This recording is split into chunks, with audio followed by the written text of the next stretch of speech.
আমরা যদি 100 জন ছাত্রছাত্রীকে জিজ্ঞাসা করি তুমি কি হতে চাও, প্রায় সবাই বলবেন যে ডাক্তার হতে চাই, ইঞ্জিনিয়ার হতে চাই। আমরা যদি 100 জন গার্জিয়ানকে জিজ্ঞাসা করি যে আপনার ছেলে বা মেয়েকে আপনি কী বানাতে চান, প্রায় সবারই উত্তর থাকবে ডাক্তার, ইঞ্জিনিয়ার। কেন? ডাক্তার ইঞ্জিনিয়ার ছাড়া কি বাংলাদেশে অন্য ভালো পেশা নেই? আছে তো, কিন্তু সেগুলোতে দেখুন আমাদের তেমন কোনো বেশি আগ্রহ নেই। যদিও থাকে সেই সংখ্যাটি অনেক কম হতে পারে।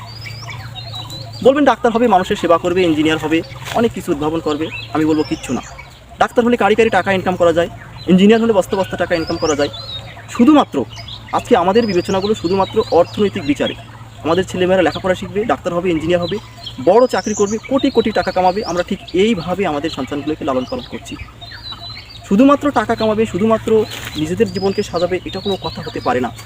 একটি শিক্ষার্থীকে, একটি ছাত্রকে সমাজের একটি চূড়ান্ত পর্যায়ে নিয়ে যেতে তার পিতামাতার যেমন অবদান রয়েছে, তার সমাজের অবদান রয়েছে, তার শিক্ষা প্রতিষ্ঠানের অবদান রয়েছে, সরকারের, রাষ্ট্রের পর্যন্ত অবদান রয়েছে।